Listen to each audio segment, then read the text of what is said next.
sebaiknya sementara ini ya, karena ini yang pertama ya, TKA SMA ini jangan dulu dijadikan untuk penilaian dalam SNBP. Sebab nanti muncul kehebohan ini ya, kalau ini jadi itu kasihan Pak Menteri yang orang baik gitu ya, harus bergelut dalam hal-hal yang menurut saya dalam pendidikan pun ini bukan hal yang terpenting. Sekali lagi, ini penting tapi bukan yang terpenting. Ujungnya kan sekarang bicara kualitas guru. Nah, ketika bicara kualitas guru, pendidikan kita, bahkan pemerintah itu, anak-anak SMA itu hampir nggak ada yang mau jadi guru. Jadi guru itu terpaksa. Jadi kembalikan kepada falsafah. Jadi problem dasar pendidikan kita itu adalah pada falsafah pendidikannya, makna pendidikan itu sendiri. Bismillahirrahmanirrahim. Assalamualaikum warahmatullahi wabarakatuh. Kembali lagi di channel Adian Husaini. Kali ini kita bersama Ustadz Adian akan membahas satu isu, mungkin ini udah jadi isu nasional ya, yang cukup heboh, yaitu terkait, nah ini bisa dilihat sendiri, terkait nilai TKA SMA se-Indonesia yang jeblok gitu ya, dan bahkan keluar berita seperti ini bahwa kejeblokan nilai itu mencerminkan buruknya kualitas pendidikan nasional gitu. Kan kalau kita menonton videonya Kepala BSKAP Mendikdasmen Prof. Tony Toharudin, nah di situ dia bilang bahwa setidaknya kata dia ada dua solusi yang perlu diperbaiki, yaitu perbaikan pembelajaran di kelas dan penguatan kompetensi guru.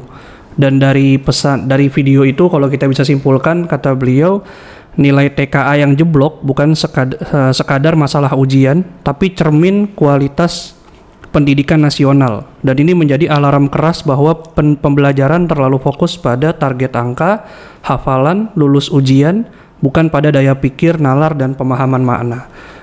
Itu. Nah, ini yang kita akan bahas. Nah, sekarang kira-kira menurut Abah nih, gimana nih kita menyikapi isu ini ya, dan bahkan sampai keluar berita seperti ini, apakah sebetulnya layak untuk dijadikan cerminan gitu berdasarkan tes kemampuan akademik ini?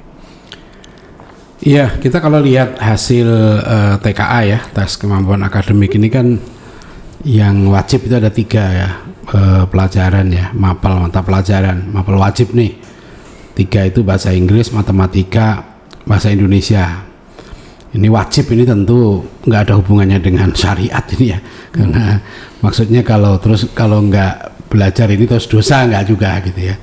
Ya, wajib itu mungkin istilah mungkin istilahnya kalau usul saya jangan pakai wajib ya, mapel yang perlu lah gitu ya. Nah, tapi apa yang lain kurang perlu gitu ya.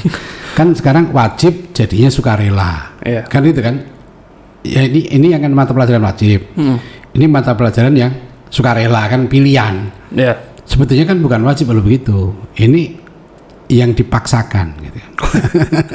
Kan sukarela tuh lawannya terpaksa, bukan wajib. Kalau wajib tuh lawannya ya tidak wajib, bisa sunnah, bisa mubah, bisa makruh ya. Jadi ini memang istilah ini sebaiknya dibenahi ya.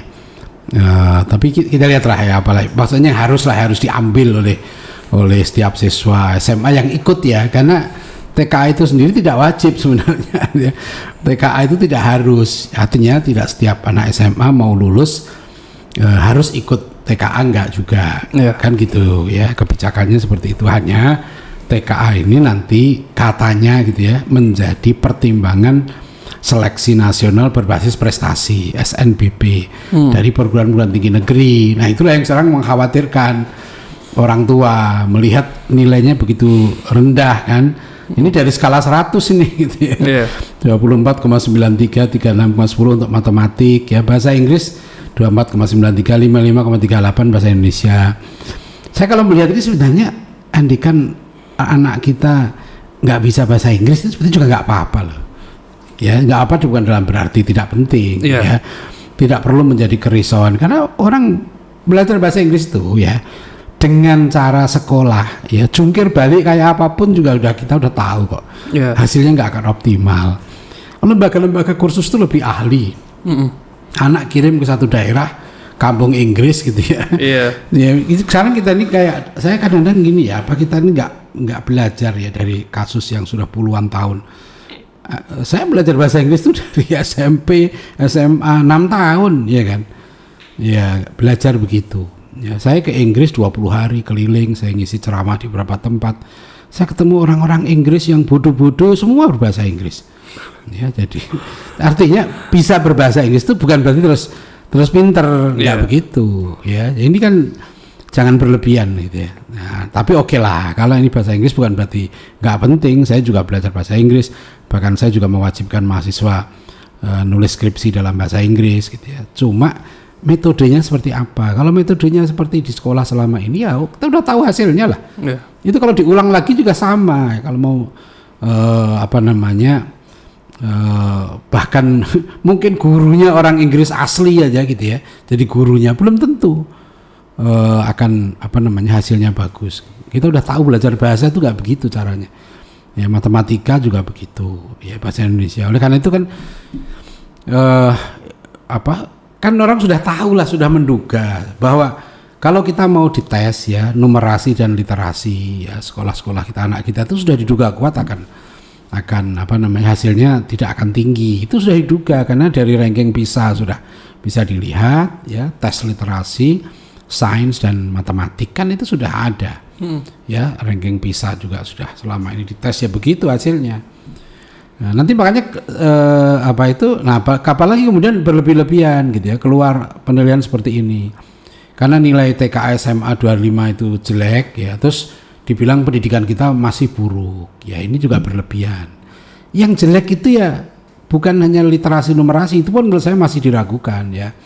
Yang jelek itu adalah hasil TKA SMA. Udah nggak usah ditafsirkan macam-macam deh. Ya.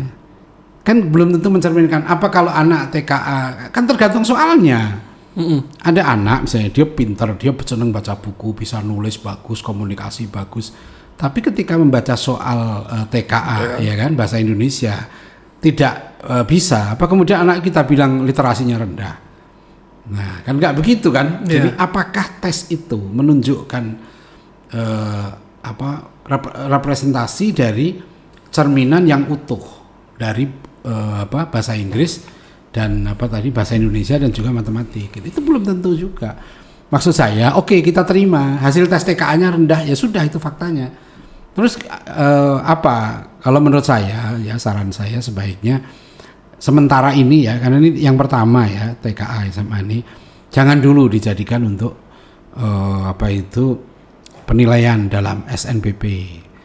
Sebab nanti muncul kehebohan ini ya, kalau ini jadi itu kasihan Pak Menteri yang orang baik gitu ya, harus bergelut dalam hal-hal yang menurut saya dalam pendidikan pun ini bukan hal yang terpenting. Sekali lagi ini penting tapi bukan yang terpenting ya, karena kalau kita bicara pendidikan kita kualitasnya ya, tetap pendidikan itu harus mengacu kepada konsep pendidikan yang kita punya ya, yaitu berdasarkan kepada Undang-Undang Dasar 45 ya, kemudian Undang-Undang Sisdiknas, Undang-Undang Pendidikan Tinggi, Undang-Undang guru, dosen ya. Jadi mengacu di situ. Ini nggak mencerminkan deh, jangan buru-buru bilang pendidikan kita buruk. Tar dulu. Tapi kan ini Pak, kalau misalnya ada yang bilang ini kan sekarang penekanannya banyak masalah dua kan, penalaran membaca dan problem solving gitu. Dan ketika orang ngelihat realitas di lapangan, ngelihat Gen Z, ngelihat Gen Alpha gitu, iya ya ternyata literasinya rendah sekali gitu. Dan makanya ketika mereka ngelihat ini, kayak matching ya, kayak nyambung antara realitas dengan hasil ini gitu. Makanya mereka menyimpulkan seperti ini gitu. Kalau saya sih nggak usah dites, ini saya udah tahu. Kita udah tahu sebenarnya, guru-guru di sekolah pun udah tahu bahwa saya kan bergaul dengan para guru sehari-hari juga dengan saya juga konsultan pendidikan. Jadi sudah tahu, nggak usah dites, sudah tahu kok kita itu. Dan problemnya pun kita udah tahu. Anak-anak sekarang ini, ya gadget itu sekarang ini scroll terus, anak itu nggak diajak berpikir. Jadi ini kan akhirnya oleh pemerintah ini BSKAB kan akan dijadikan sebagai bahan evaluasi, kan indikator. Nah kalau sudah tahu indikator ini bagaimana solusinya? Mesti ujungnya apa sih? Bicaranya kan mesti guru. Iya. Ya kan? Oke kata dia gitu kan Prof Todi. Persoalannya kan mesti kembali lagi kan pada kualitas guru, Kompetensi guru. iya kan, kompetensi guru, cara guru mengajar, suasana kelas, bukan hanya itu, ya, metode pembelajarannya, desain pembelajarannya, dan jangan lupa juga masalah bahan ajar, materi ajar. Kan orang sekarang ini jarang yang membahas apakah memang bahan ajar yang disampaikan ke anak SMP atau anak SMA inilah kita bicara, itu memang menarik. Apa memang itu bagus? Kan sekarang ada konsep deep learning, ya kan, mindful learning, joyful learning, apalagi satu lagi, mindful, joyful, meaningful, ya kan, meaningful learning. Oke, tapi yang di learningkan itu apa? Yang diajarkan itu apa? Nah itu yang penting sebenarnya, ya. Ini kan kalau saya usulkan ya, kalau mau sekalian lah tanggung ini kalau kita udah bicara begini ya pemerintah nih tanggung nanti kebulet lagi nih pemerintah ini ujungnya kan sekarang bicara kualitas guru. Nah ketika bicara kualitas guru pendidikan kita bahkan pemerintah itu anak-anak SMA itu hampir nggak ada yang mau jadi guru. Jadi guru itu terpaksa.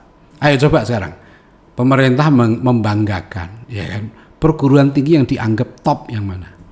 Apa ada pendidikan guru dianggap kampus terbaik? Kan kita jadi maksud saya gini loh, jangan kita tuh berpura-pura lah gitu. Kita ngomong pendidikan penting, ujungnya kualitas guru penting. Lah menurut pemerintah kampus terbaik itu kampus guru nggak? Kan nggak juga. Kan akhirnya kita tuh bohong-bohongan lah tentang gitu loh. Ngomongin pendidikan ini nggak, kalau jangan apa namanya capek juga kalau kita ngomongin gitu kan ujung-ujungnya kembali lagi ke guru, kembali ke kurikulum. Kualitas guru kan, kualitas guru. Siapa yang mau jadi guru? Anak SMA yang pintar-pintar sekarang, coba tanya tuh anak-anak yang sekarang ini mau kan ini SNBP, ya kan, anak paling pintar nanti itu akan menjadi bahan untuk penerimaan di kampus terbaik katanya gitu kan, kampus negeri, kampus terbaik. Pertanyaannya, anak-anak itu ada yang terbaik tadi itu, mau nggak jadi guru? Kembali lagi kan, muter-muter tadi saya bilang. Di mana-mana juga. Coba lihat poster-poster ucapan selamat dari pesantren, dari sekolah Islam, dari mana-mana yang sekolah-sekolah negeri gitu kan. Selamat lulusan SMA diterima di perguruan tinggi favorit. Cek itu prodinya. Ada nggak yang prodi guru? Nah, kita kan jujur. Terus sudah tahu begitu pengen kualitas pendidikan kita bagus. Kan ini mana logikanya kita? Nggak nyambung. Jadi kita tuh lucu di semuanya lah, kita juga lucu, orang tua juga begitu, pengen anaknya bagus nilainya, nyalain guru, lah anaknya nggak mau jadi guru. Terus gurunya disuruh bagus gitu kan, lah siapa yang mau jadi guru? Nah, gitu. Guru tuh capek. Kalau saya tanya anak-anak yang kuliah guru, kamu mau jadi guru nggak, kenapa? Capek administrasi. Ya, jadi kembalikan kepada falsafah. Jadi problem dasar pendidikan kita itu adalah pada falsafah pendidikannya, makna pendidikan itu sendiri. Sekarang contoh nih ya, ini kan anak-anak itu nanti khawatir nih dengan nilai yang rendah akan susah masuk perguruan tinggi favorit lewat jalur prestasi, gitu kan. Nah pertanyaannya sekarang nih, apakah anak yang lulus di PTN itu memang anak-anak yang terbaik dan sukses? Kan itu yang tergambar. Sekarang anak-anak tuh resah, sekolah-sekolah resah, karena kalau sekolah itu sedikit lulusan SMA yang diterima di PTN, sekolah itu dianggap tidak kredibel. Ya takut kalau orang tua nggak mau masukkan anaknya ke situ, karena nggak bisa diterima di PTN, itu loh. Nah ini juga sudah salah di situ. Salah memaknai PTN. Salah maknai PTN berlebihan, ya berlebihan. Jadi lulusan SMA kita rata-rata itu 2 juta per tahun. Daya tampung PTN itu 200.000 kira-kira itu 1/10-nya. Kemudian yang masuk PTN dikasih ucapan selamat sama sekolahnya, sama pesantrennya, selamat dan sukses. Pertanyaannya, yang nggak diterima di PTN, apakah tidak selamat dan tidak sukses? Tidak sukses. Itu 9/10-nya loh. Ya kan, sekitar 1.800.000 lulusan SMA kita langsung dianggap tidak sukses, dianggap ya, karena tidak layak diberikan ucapan selamat kan. Nah, yang lucu nanti ya, pesantren atau sekolah-sekolah yang punya perguruan tinggi sendiri tuh. Kayak Dewan Dakwah punya perguruan tinggi ya, Lengan punya perguruan tinggi. Nah kalau murid SMA-nya, lulusan SMA diterima di kampus yang dibilang favorit, itu dikasih selamat. Begitu diterima di kampusnya sendiri, nggak dikasih selamat gitu. Nah ini dah. Jadi sebetulnya ya maaf ya, saya mungkin nggak tega lah mengatakan tes TKA ini tidak berguna sama sekali. Ada manfaatnya sebagai bahan evaluasi, ya sudah ini sebagai indikator fakta. Cuma sekarang saya tahu nih pemerintah ini kebingungan sekarang nih.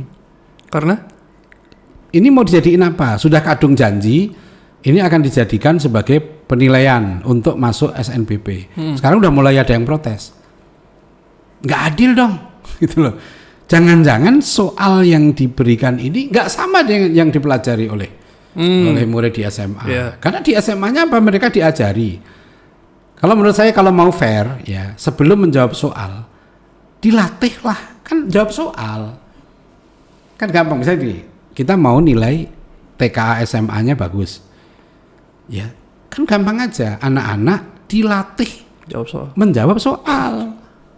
Gitu loh. Jadi menurut kalau memang tujuannya itu, orang nanti dianggap pelajaran dia 3 tahun di sekolah itu nggak begitu penting. Ya. Sama kayak UN dulu, akhirnya semua 3 tahun dia belajar nggak dianggap penting. Yang penting kan nilai UN. Sama kayak ini kan, yang dikhawatirkan itu kan anak-anak belajar 3 tahun dianggap penting nggak? Sebab perguruan tinggi nggak akan nilai rapot. Mereka udah dikatakan rapot nggak bisa dipercaya kok. Karena masalahnya sekarang begitu. Jadi ini kan menimbulkan kekacauan ini, ketidakpercayaan, ya. Ketidakpercayaan pada tadi itu, pada guru, pada sekolah. Jadi sebetulnya salah satu dasar kenapa ada TKA kan karena rapot itu nggak dipercaya. Kan kalau rapot kan suka di mark up kan gitu. Karena kalau perguruan tinggi masuk, saya dulu juga sama, saya nggak dipercaya dulu. Waktu saya masuk IPB, nilai matematik saya 9. Saya datang tuh, kok nilai Anda bagus banget ya. Tapi ada tip X, saya gitu. Ada tip X, jadi dia ragu, jangan-jangan saya perbaiki. Lalu saya tunjukkan, enggak nih, memang nilai saya bagus. Bukan karena saya pinter, masalahnya memang guru saya itu nggak percaya kalau saya bodoh gitu. Karena saya di SMA itu pernah nilai ulangan saya matematik itu jatuh, waktu itu saya nggak belajar gitu. Tetap sama guru saya dikasih 8. Karena guru saya percaya saya pinter gitu loh. Jadi meskipun nilai saya 6 ulangan, di rapor saya 8 atau 9. Gitu. Itu satu semester gitu ya. Karena jadi maksudnya gini. Sebetulnya kalau kita mau fair ya kan, anak-anak ini ya jangan dibuat begini. Harusnya sebelum dia ulangan. Anak-anak itu dilatih menjawab soal ujian, soal TKA yang mirip. Gitu loh. Kan tujuannya TKA-nya bagus. Ini sebentar lagi nih ya ke depan akan banyak kan bimbel muncul ini. Udah tahu kok. Jadi kalau ini saya nggak setuju kalau dikatakan, makanya jangan dikatakan berdasarkan nilai TKA yang rendah ini terus kita bilang numerasi itu rendah, literasinya rendah, terus jadikan penilaian untuk masuk perguruan tinggi negeri jalur prestasi. Itu sekarang ini awal ini jangan dulu menurut saya. Ini sekedar saran ya, tapi terserahlah pemerintah. Ya kalau bagi saya kan ini dari segi konsep pendidikan bukan yang terpenting. Ada yang lebih penting dari ini, yaitu masalah akhlak gitulah. Anak itu sebetulnya gini kan, gampang aja. Kalau mau anak itu budaya literasi, kan bukan jawab soal ujian. Nah itu. Budaya literasi itu harus ditumbuhkan sejak anak itu masuk. Yang penting anak itu kan senang baca, senang nulis, senang diskusi, senang menyampaikan pendapat. Itu yang penting. Nah itu yang sekarang ini nggak bisa dengan model sekolah seperti sekarang ini. Karena sekolah ini bebannya administratif. Gitu lah. Jadi kalau kita bicara pendidikan, ya, ini di lapangan ini kita jumpai. Pendidikan itu sebetulnya bedakan dengan administrasi pendidikan. Ini sebetulnya ini masih bicara administrasi pendidikan. Kalau pendidikan bicaranya kompetensi. Ya. Kita pengen anak ini jujur, cinta ilmu, terampil menulis. Gimana ngetesnya? Kan nggak bisa dari sini. Ya berarti kalau pemerintah berharap literasinya naik melalui tes ini? Ya tes literasi aja, hasil tes. Tapi kemudian untuk ini menyimpulkan bahwa literasi kita tinggi, belum tentu. Ini urusan bimbel, udahlah percaya nanti sebentar lagi banyak orang yang ahli menjawab soal ujian begini. Ini kan cuma HOTS ini, ya, higher order thinking skills itu ditingkatkan, dilatih aja, ada gunanya meskipun bagi saya tetap tidak substansial.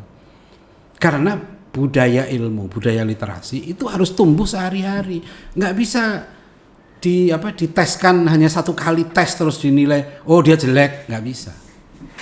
Itu. Jadi itu yang penting di situ. Jadi kembalikan pada substansi pendidikan. Jadi maksud saya gini ya, jangan mengatakan ini tidak ada gunanya, tapi juga jangan kemudian menjadikan nilai TKA untuk menilai ya baik buruknya literasi, nggak bisa ini. Apalagi sampai baik buruknya pendidikan. Apalagi baik buruknya pendidikan, udah berlebihan lagi nih. Iya. Ini padahal kadang-kadang sekarang pengamat pendidikan seperti itu. Ntar dulu lah. Ya, udah sekarang anak SMA nggak ikut TKA juga nggak apa-apa kan? Apa kemudian terus nggak ikut TKA terus dia gagal hidup, remulasi rendah literasinya, kan nggak juga. Di pesantren itu banyak yang Gus Baha itu nggak pernah ikut TKA. Artinya kita punya budaya literasi. Yang penting kan jadi jangan pada perangkat ya, pada teknis. Kita kalau pendidikan itu berangkat pada kompetensi, based on result. Berangkat pada kompetensi. Yeah. Literasi itu tujuannya apa sih? Kalau kita bicara budaya literasi itu bukan TKA ini hasilnya. Ujungnya kan bukan ini. Ini cuma salah satu indikator boleh mengukur budaya literasi. Salah satu indikator. Tapi indikator yang sejati dari budaya literasi ya anak harus diamati sehari-hari. Pada apa? Kualitas produk. Sekarang kalau anak itu ya sudah senang baca, senang nulis, bisa buat makalah, bisa nulis buku, ya nggak usah ikut tes TKA, ngapain? Dia sudah. Iya. Kan tujuannya supaya anak itu senang baca, senang nulis, ya kan, senang diskusi, senang tukar gagasan. Iya. Itu budaya literasi tinggi. Ikut atau nggak ikut tes TKA, tetap dia sudah tinggi. Jadi nanti jangan terjebak seolah-olah kalau tes TKA-nya tinggi terus dia budaya literasinya tinggi. Enggak, ini nggak mencerminkan. Tapi juga saya nggak mau mengatakan ini nggak ada gunanya. Iya. Gitulah. Ada gunanya lah, apalagi sudah diadakan ya ada gunanya. Ya. Begitu ya. Jadi jangan berlebihan, ya jangan berlebihan, jangan ekstrim. Ya, nah itu ya.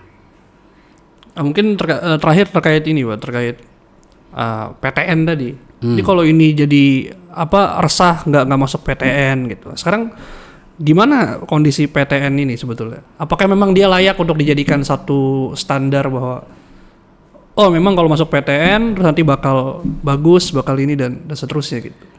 Ya itu PTN itu dinilai oleh PTN itu rankingnya tinggi gitu ya. Istilahnya itu dia akreditasinya tinggi atau reputasi tinggi, itu dasarnya apa sih?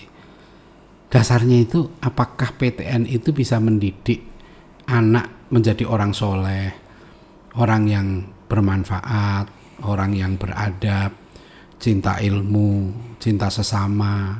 Apa PTN seperti itu? PTN itu dianggap bagus sekarang ini nilainya ya, karena lembaga-lembaga ranking membuat dia rankingnya tinggi. Ranking tinggi itu diukur dari 4 hal. Ini kita harus tahu ilmu perguruan tingginya ya kan, dari input, proses, output, outcome gitu. 4 ini yang diukur. Jadi yang diukur misalnya input ya, itu berapa mahasiswa yang masuk, berapa yang diterima, seleksinya bagaimana, berapa jumlah guru besar, berapa jumlah lektor kepala, berapa jumlah mahasiswa asing. Proses juga begitu nanti ya, output, outcome. Jadi sebetulnya sekarang ini ya perguruan tinggi dikatakan bagus gitu ya, itu nilainya belum nilai menyentuh hal yang paling mendasar dalam pendidikan, yaitu masalah keimanan, ketakwaan, akhlak mulia. Ya sekarang ini kan anak-anak yang enggak dimasukkan kok tes akhlak. Tes ini kan harusnya tes yang paling penting masuk PTN, ya itu tes akhlak menurut saya. Karena masalah kita sekarang sebagai bangsa ini masalah akhlak. Kita tuh gak kurang orang pinter. Saya sering mencontohkan di bidang kesehatan. Kita punya dokter-dokter itu kualitasnya internasional, lebih bagus daripada dengan dokter di Malaysia. Secara kualitas ya dokternya. Tapi ironinya rumah sakit kita lebih tidak dipercaya daripada rumah sakit Malaysia. Banyak sekali orang Indonesia itu yang Luar negeri. Malaysia itu berobat gitu. Kalau saya tanya kenapa berobat ke sini? Ya, dokternya simpel, dokternya jujur, murah. Padahal dokter-dokter Malaysia itu banyak banyak kuliahnya di Indonesia. Nah ini jadi apa, coba lihat yang lain. Problem kita sekarang ini, kita nggak dipercaya. Saya ketemu dengan lulusan anak Nanyang Singapura tuh. Nanyang Technological University Singapura, NTU itu. Saya ngisi pengajian di sana, terus saya tanya, kamu udah lulus kemana? Oh, saya bikin perusahaan, Pak, di sini. Dia orang Indonesia, pinter, bikin perusahaan di Singapura, bikin software.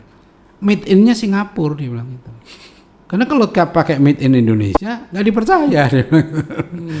Jadi sekarang ini saya tidak mengatakan problem intelektual nggak penting, numerasi literasi nggak penting, penting. Tapi masalah kita sekarang pendidikan kita itu di mana? Kita itu yang harus dibongkar. Terus saya kasihan nih. Ini kasus ini kan lihat, aduh, pejabat pemerintah jadinya dikritiki, dikecamin, ya kan? Ketika sekarang rendah, terus mau jadi apa ini sekarang? Bahan evaluasi. Kembali lagi kan ujungnya. Kembali lagi, ya kualitas guru harus ditingkatkan. Ya kan, nah siapa Pak gurunya? Siapa yang mau jadi guru? Siapa jadi guru? Anak bapak mau nggak kalau pinter jadi guru? Tanya aja gitu loh. Kan saya sering nanya, anak profesor pinter nih, mau nggak jadi guru? Nah, terus orang tua juga begitu. Pendidikan harus bagus dong begini. Ya anak itu harus jadi guru yang bagus. Iya kan? Kita sering bilang Finlandia bagus. Di Finlandia itu yang paling pinter yang jadi guru. Nah, tugas pemerintah. Nah itu sebetulnya ujungnya kan sama ini, begitu tahu rendah ujungnya mesti begitu. Ya, jadi masalah sarana prasarana pendidikan itu tidak lebih penting daripada masalah guru, dan guru itu masalahnya di jiwa guru.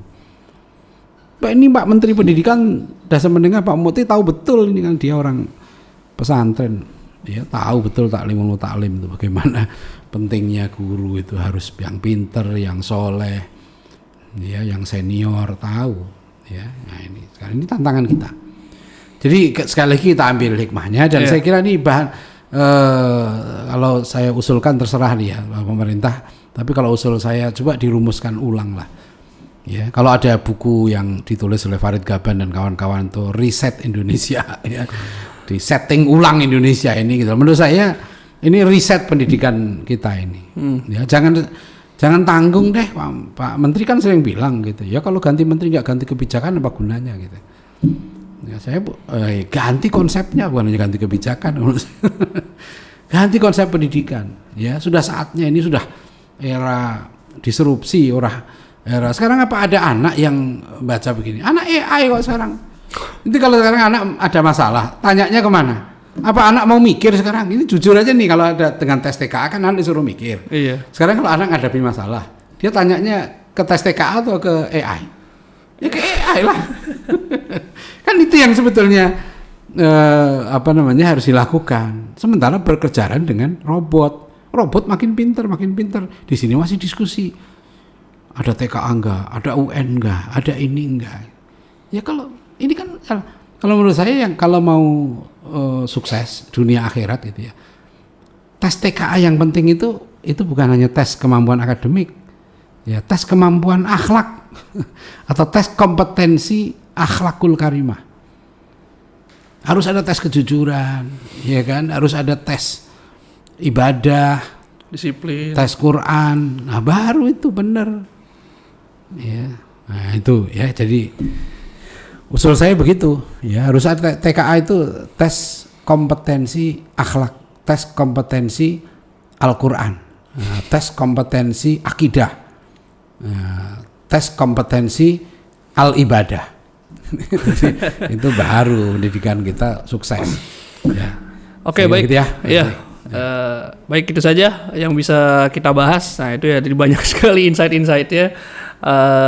Terkait TKA ini, ya sekali lagi TKA ini bagus, cuma dia bukan satu-satunya standar untuk mengukur kualitas pendidikan gitu ya. Terima kasih kepada peserta sekalian, kepada Ustaz Adian. Sampai bertemu di lain kesempatan. Assalamualaikum warahmatullahi wabarakatuh.